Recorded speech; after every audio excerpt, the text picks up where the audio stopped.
आयुष की हिदाक लांगथक सिजनबना अनाबा मखल कया तुंगकोइना फहनबा ngami haina Directorate of Ayush Manipur gi hanigi Additional Director Dr. Moirangtem Semjaina Fongdorakli wafamasi ngasi Imphal East District ta laiba Khurai General Club na sinduna lining thaw awangba lampakta pangthokpa nongmagi oiba Ayush Free Treatment Camp and Awareness Program ga mari leinana mahakna fongdokhibani State Ayush Society Directorate of Ayush Lamphelpat ki makada pangthokpa Ayush Free Treatment Camp and Awareness Program aduda miyoi chani hena tongan ba analayeng chathaki amadi mathau taba hidak langthak singsu lemna yenthoki thoronga mari leinana club asigi president gi form supuriba Dr. Moirangtem Semjaina makata na hai atai state singa yengnabada Manipur da Ayurveda Yoga and Naturopathy gi medical system asi maming chatli malem gi oina yengo matamda laiba kunsha humdoina pamnaba layeng pathap ama oirakli laibak asigi Prime Minister Narendra Modi nasu International Day of Yoga da mangjil thaduna malem pumbada masak takna hotnari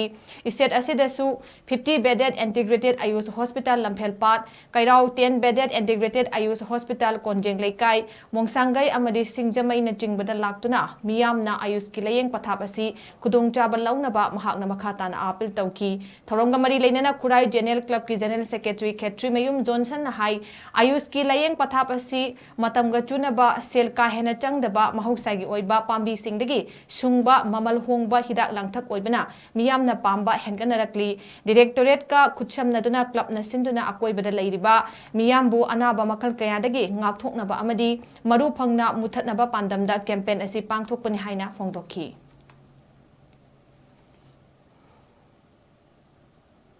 अखोइना ngasi पांथोइबा Ayush की ओइबा 1 day free treatment camp and free distribution of the medicines सिगी पांदमदि मरोइना आयुष हारिबा system से मखल मंगा जे कोई पब्लिक ते अवेयरनेस क्या लेतबा ई हरगन आयुर्वेदा वाई हरगन योगा नेचुरोपैथी यू हरगन यूनानी एस हरगन सिद्ध ऐ हरगन होमियोपैथी हारिबा लाइक पथप मंगा असि government of India ministry of Ayush की मखादा कन्न होनदना हेना मंगिन थाना चखलबा अदुगुंबा लाइ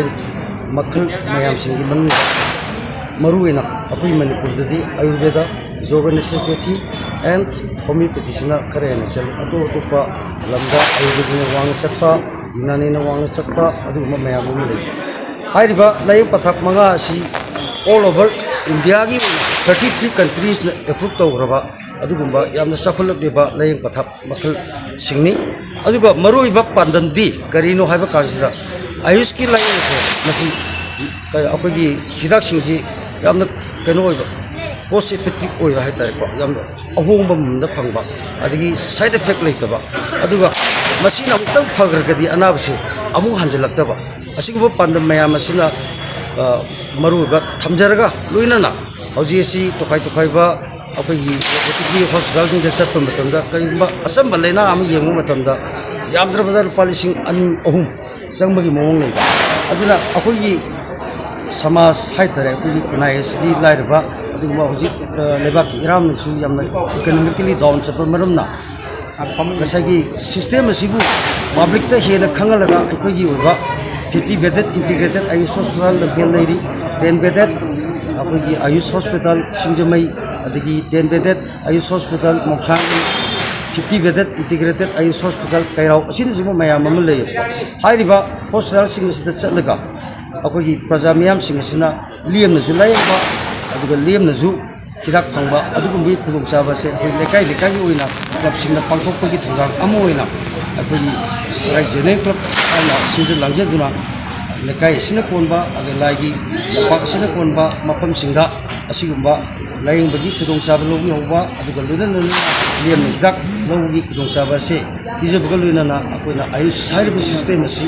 हेना पब्लिक अवेयरनेस ओइरतुना लेबाक सिनबा थुंगना मसिगी कानबा से लोगों